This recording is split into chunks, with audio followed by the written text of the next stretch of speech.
नमस्कार मित्रों, SSB RKM knowledge is power के चैनल पर आप सभी का स्वागत है। मित्रों, 1 जुलाई 2021 से TCS और TDS के कुछ नए प्रोविज़न्स लागू होने जा रहे हैं। तो उनकी एप्लीकेबिलिटी के बारे में जो कन्फ्यूजन्स है उनको बिल्कुल सरल शब्दों में दूर करने का यह प्रयास इस वीडियो के माध्यम से किया जा रहा है। दोस्तों, बात बहुत सीधी सी है। हमें सबसे पहले देखना है कि क्या एनुअल ट्रांजैक्शंस 50 लाख रुपए से ज़्यादा का है सेलर और बायर के बीच में।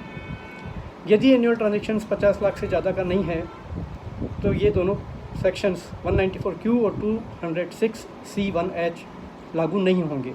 तो सबसे पहले अगर ट्रांजैक्शन की वैल्यू ही 50 लाख रुपए नहीं है तो उसमें जाना ही नहीं, नो TDS नो TCS।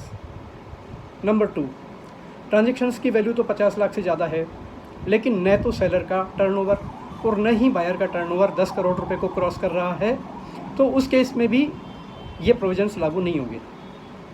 यानी कि transactions value more than 50 lakhs but turnover of both the buyers and seller is below 10 crore, तब भी ये सेक्शन लागू नहीं होगा।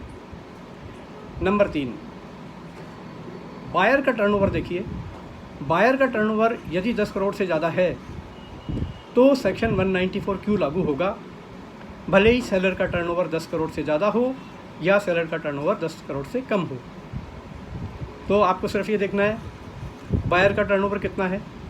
बायर का टर्नओवर 10 करोड़ से ज़्यादा होने पर आप ऑटोमेटिकली मान लीजिए कि वो सेक्शन 194Q उस पर लगने वाला है TDS का, भले ही सेलर का टर्नओवर ज़्यादा हो या कम हो। और आखिरी स्थिति आती है कि सेलर का टर्नओवर यदि 10 करोड़ से ज़्यादा है, सेलर का टर्नओवर 10 करोड़ से ज़्यादा है लेकिन बायर का टर्नओवर 10 करोड़ से ज़्यादा नहीं है और ट्रांजैक्शन 50 लाख से ऊपर है, तो सेक्शन 206C1H लगेगा।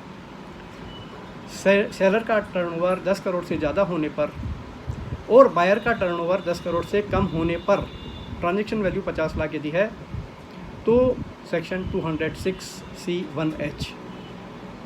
और सेलर का टर्नओवर भी 10 करोड़ से ज़्यादा है और वो बायर का भी 10 करोड़ से ज़्यादा है, तो वो इससे पहले वाली स्थिति में बता ही दिया कि बायर का टर्नओवर यदि 10 करोड़ से ज़्यादा है तब तो सेलर का कम हो या ज़्यादा हो 194Q ही लगना है। तो ये कुल 4 ही परिस्थितियाँ हैं।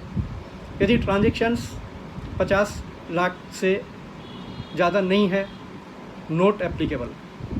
यदि ट्रांजैक्शन 50 लाख से ज़्यादा है लेकिन दोनों का टर्नओवर 10 करोड़ से नीचे है, नोट एप्लीकेबल।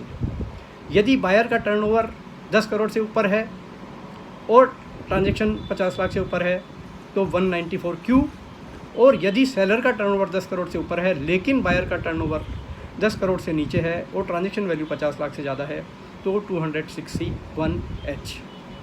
बस, कोई कन्फ्यूजन नहीं है। ये बहुत ही सरल शब्दों में मैंने प्रयास किया है इनकी एप्लीकेबिलिटी के बारे में बताने का। आशा है इससे आपको कुछ सहायता मिलेगी। नमस्कार।